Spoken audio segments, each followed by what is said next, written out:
Salam sejahtera. Halo. Assalamualaikum. Hai. Assalamualaikum. Nama saya Rashida Juma. Nama saya Melisa binti Hasan. Nama saya Alia Hamizah binti Abdullah. Nama saya Merida Len. Nama saya Cassandra Rachel Robert. Keadaan dunia semakin berubah hari demi hari. Begitu juga dengan peranan etika dan peradaban dalam mendukung tanggung jawab sosial sesuatu negara itu. Tetapi dua konsep ini masih digunakan pakai dari dulu sehingga sekarang, di mana tidak ada perbatasan antara kaum untuk mengikutinya, yaitu takrifan otoriti dan takrifan harian. Sebelum saya memberitahu apa itu takrifan otoriti dan takrifan harian, dua konsep ini berkait rapat dengan realiti sosial. Realiti sosial menggambarkan pengalaman hidup yang dilalui dan diterima oleh berbagai kumpulan dan strata berdasarkan kepentingan pribadi dan norma hidup sejagat. Sebagai contoh, setiap individu di Malaysia atau luar negara wajib menerima ilmu pendidikan di sekolah walaupun berbeza latar belakang etnik, bangsa dan juga strata, tidak mengira kaya, miskin, bangsawan atau rakyat jelata, karena itu merupakan kepentingan untuk mereka mendapatkan ilmu pengetahuan. Oleh itu, konsep takrifan otoriti adalah realiti sosial yang merujuk kepada fenomena dan tingkah laku yang terikat dengan undang-undang negara yang telah diinstitusi dan diperkerakai bersama oleh pihak tertentu.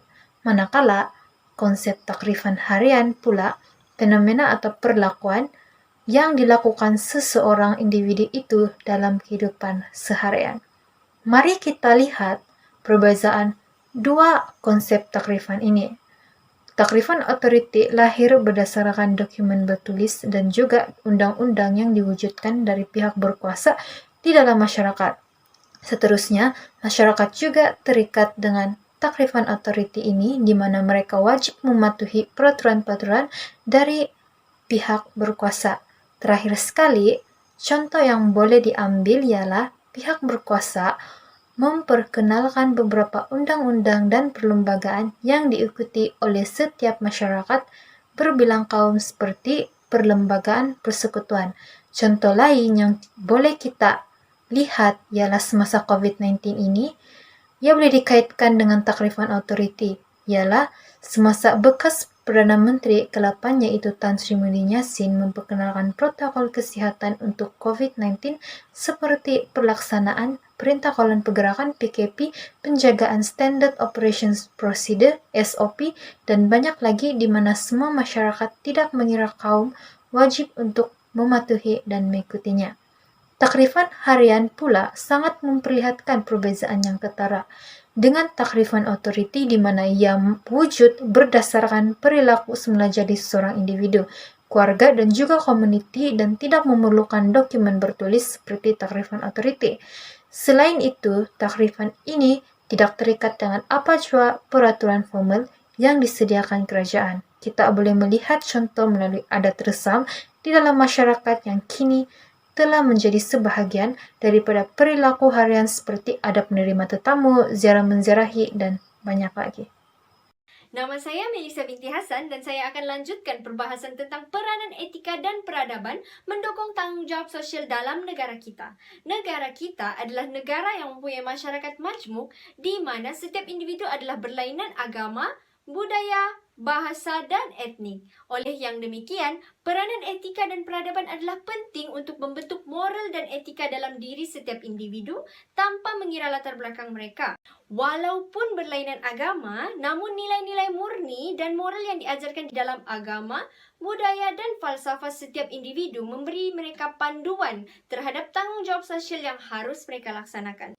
Tanggung jawab sosial pula merupakan kemampuan refleksi seseorang individu tentang pandangan hidup yang mereka pegang dan berteraskan pada keadilan dan juga kebaikan yang dilakukan dalam kehidupan seharian demi menjamin kesejahteraan hidup sesama manusia. Seseorang individu yang mampu menghayati tanggung jawab sosial dan memupuk tanggung jawab tersebut dalam diri mereka akan sentiasa berusaha memikir, memerhati, mengkaji dan menganalisis dan mencari sebuah penyelesaian bagi sesuatu situasi dan kejadian serta bertindak bagi memastikan bahawa keadilan dan juga kebaikan sentiasa ditegakkan dalam kalangan perkembangan masyarakat di negara kita.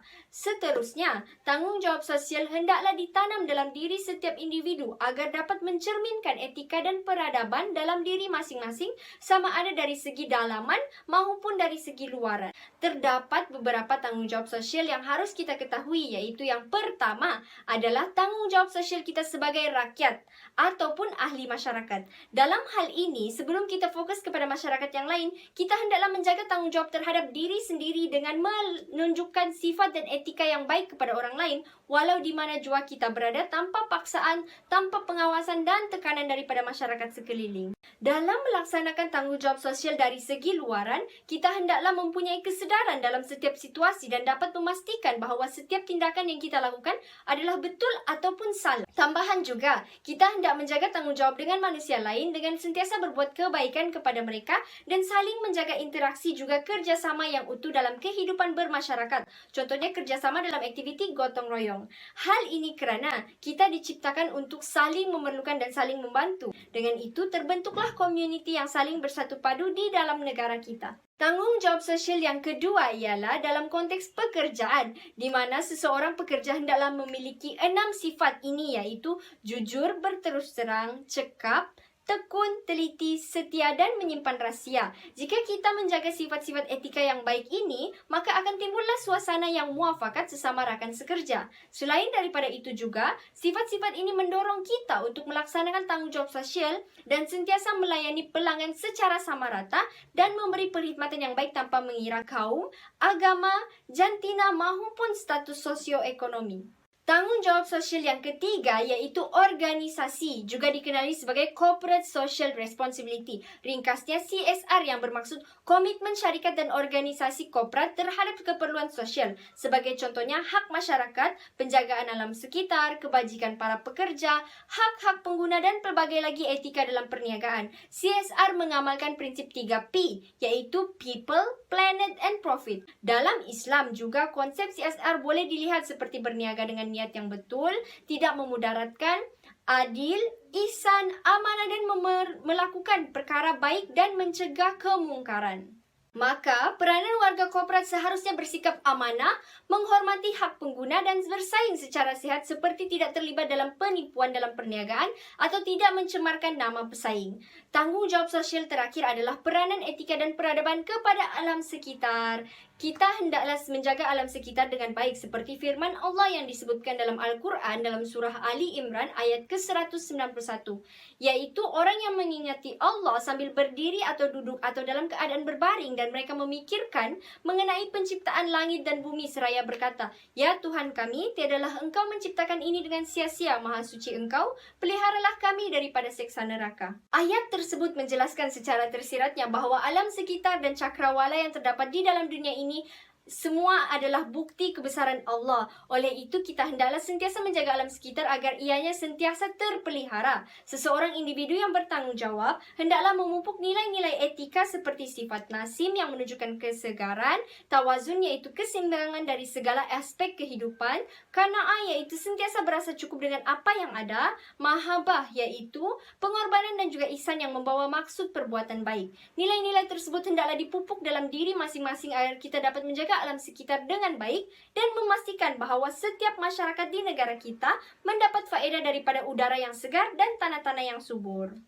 Akhir sekali daripada saya, peranan etika dan peradaban dalam mendukung tanggungjawab sosial adalah mendorong kita untuk menjadi lebih bertanggungjawab dalam memastikan negara kita berada dalam keadaan yang selamat dan sejahtera. Oleh itu, kita hendaklah memupuk tanggungjawab sosial dalam hati kita, bukan sahaja dipraktikkan secara luaran tetapi juga secara dalaman. Dengan itu, kita dapat mengekang amalan-amalan yang tidak beretika yang terjadi di sekeliling kita dan dapat menjadikan negara kita lebih aman dan harmoni.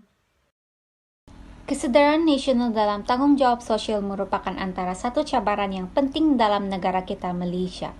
Kesedaran nasional dan tanggung jawab sosial boleh dikaitkan dengan tugas atau kewajipan yang seharusnya dipikulkan oleh seseorang dalam kehidupan bermasyarakat di Malaysia yang berbilang bangsa, kaum dan agama.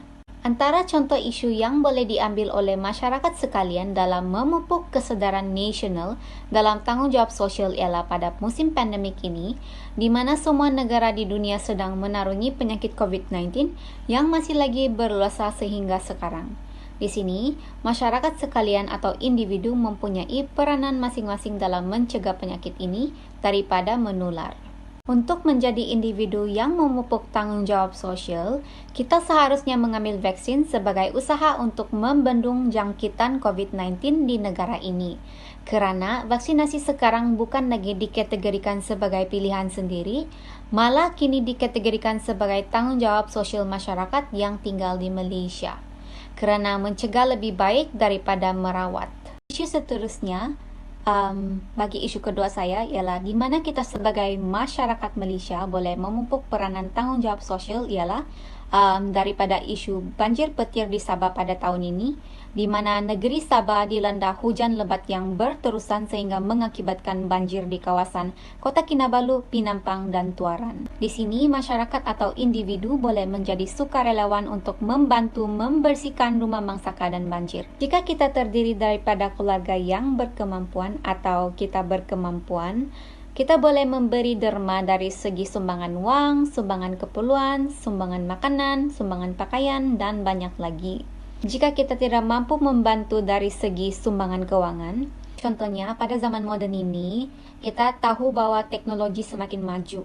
Jadi dari sinilah kita boleh mencari inisiatif untuk memainkan peranan tanggungjawab sosial kita dengan bantu menyebarkan kesedaran tentang isu ini di media sosial, agar lebih banyak orang atau ahli NGO serta parti politik dapat mengetahui realiti situasi sekarang. Dengan kaedah ini, lebih ramai dapat membantu dan dapat menyelesaikan masalah dengan lebih cepat. Kerana melalui social media, orang akan dapat mengetahui realiti sebenarnya dan dapat mengetahui informasi ataupun isu-isu semasa. Nama saya Alia Hamiza binti Abdullah dan saya akan menerangkan berkaitan tanggungjawab sosial dalam dan luar negara. Tanggungjawab sosial bermaksud tingkah laku yang memberi kesan positif kepada masyarakat sekeliling maupun diri sendiri. Tanggungjawab dalam negara ialah tingkah laku masyarakat setempat yang dapat membantu atau mendukung antara satu sama lain. Berikut ialah contoh tanggungjawab sosial dalam negara. Pada tahun 2021, Pahang telah dilanda banjir besar menyebabkan ramai orang yang terlibat dan terkesan. Jumlah mangsa banjir terus meningkat kepada 24,298 orang daripada 9 daerah di negeri itu. Sebanyak 54 PPS dibuka untuk menempatkan mangsa banjir tersebut. Sebagai masyarakat yang bertanggung jawab, banyak bantuan, sukarelawan dan inisiatif dari kerajaan yang diberikan kepada mangsa-mangsa banjir tersebut. Persatuan Rekreasi dan Kebudayaan Jengka Pahang dan beberapa organisasi prihatin dengan nasib dan kesusahan yang menimpa mangsa banjir. Oleh itu, mereka turut menghulurkan bantuan dalam misi kemanusiaan bantuan banjir yang mana terdapat lebih 40 sukarelawan turut membantu mangsa banjir dengan membersihkan kawasan serta menyediakan makanan dan bekalan air bersih. Tujuan mereka yang membantu mangsa banjir dianggap salah satu tanggungjawab sosial dalam negara. Selain itu, bantuan sebanyak RM275,000 telah diberikan kepada mangsa banjir daripada Jawi Food Bank, Jabatan Agama Islam Wilayah Persekutuan dengan kerjasama masjid-masjid sekitar dan rakan strategik telah memperuntukkan sebanyak RM275,000 bagi menyalurkan bantuan kepada mangsa banjir. Dalam misi bantuan itu, melibatkan penghantaran barangan keperluan asas seperti beras, lampin, pakai buang, kain batik dan telekung. Tambahan pula 19 buah agensi dari Badan Kebakaran Kerajaan turut menghulurkan bantuan kepada mangsa banjir dan bersolidariti bersama kesukaran dan kepayahan yang dialami mereka tanpa mengira latar belakang agama dan bangsa. Ini juga merupakan tanggungjawab sosial yang dilaksanakan oleh Jawi Food Bank dan ahli korporat masjid-masjid wilayah persekutuan kepada penduduk yang terkesan dengan musibah yang melanda negeri Pahang dan Kuantan tersebut. Di samping itu, sebagai rakyat ataupun masyarakat yang baik dan bertanggung jawab, aktiviti kesukarelawan dapat melahirkan masyarakat yang sejahtera dan bersatu padu. Sebagai contoh, aktiviti kesukarelawan ketika banjir di Pahang menjadi salah satu contoh yang patut diikuti kerana lebih 10,000 yang turut serta membantu mangsa banjir di Pahang. Pada ketika itu, kerajaan turut menjalankan peranan tanggungjawab sosial mereka. Terdapat 9 inisiatif bantu mangsa banjir di Pahang yang disediakan oleh kerajaan negeri pada masa itu. Salah satunya ialah menyediakan peruntukan dalam tempoh tertentu kepada ketua isi rumah yang perlu menyewa akibat kehilangan rumah. Seterusnya ialah contoh tanggungjawab sosial luar negara. Malaysia juga menjalankan tanggungjawab sosial luar negara.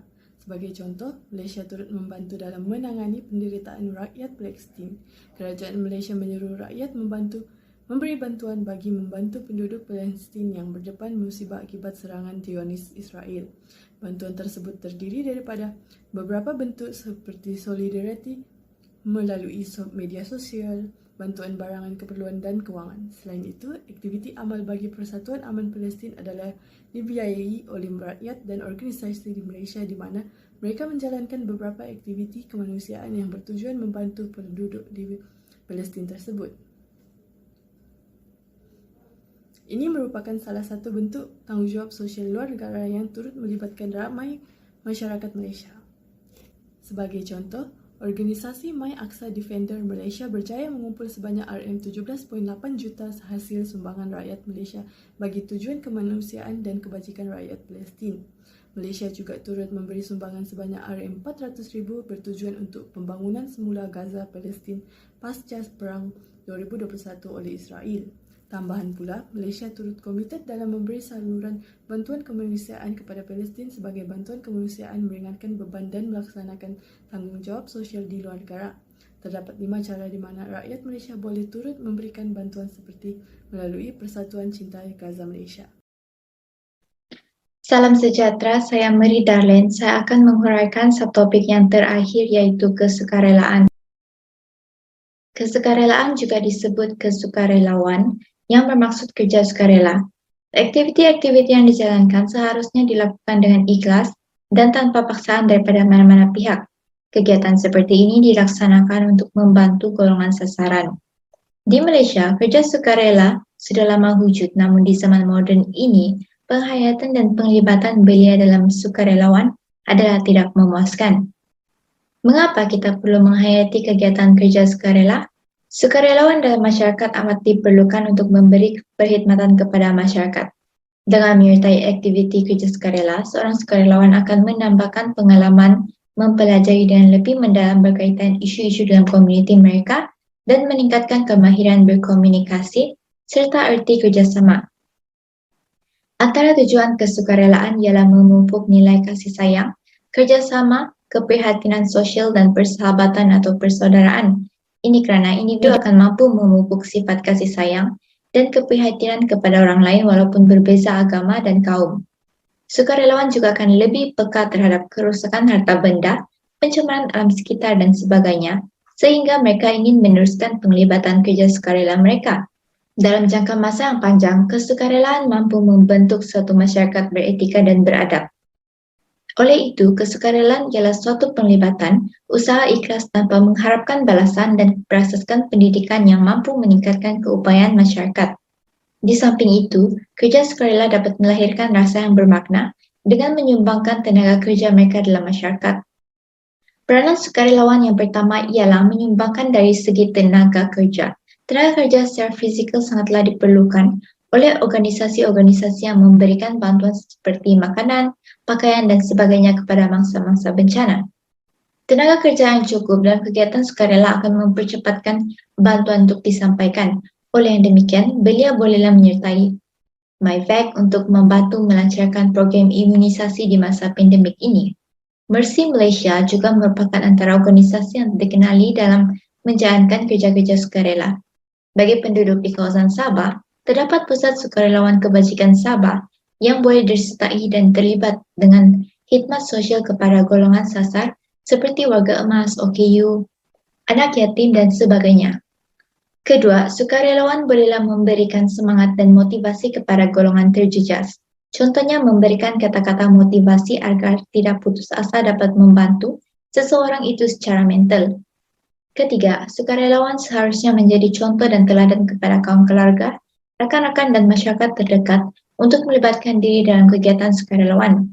Melalui penglibatan, seorang sukarelawan bolehlah berkongsi pengalaman dan menarik minat rakan-rakan dan kaum keluarga untuk terlibat dalam kerja sukarela. Ibu bapa juga memainkan peran penting sebagai contoh kepada anak-anak, seperti mengikuti program gotong royong di sekolah atau kawasan tempat tinggal. Melalui perkongsian saya tentang kesukarelaan, dapat kita lihat bahwa menjadi sukarelawan adalah perbuatan yang mulia dan seharusnya menjadi contoh kepada masyarakat akan kepentingan kerja sukarela ini. Secara keseluruhannya, saya dapat simpulkan bahwa dalam konteks etika dan peradaban Islam, tanggungjawab sosial merupakan satu prinsip yang seharusnya menjadi asas untuk membentuk sebuah tamadun yang kukuh, di mana ianya dibina oleh masyarakat yang bersatu padu di Malaysia. Oleh yang demikian, tanggung jawab sosial ini haruslah direalisasikan melalui usaha daripada setiap lapisan masyarakat di Malaysia.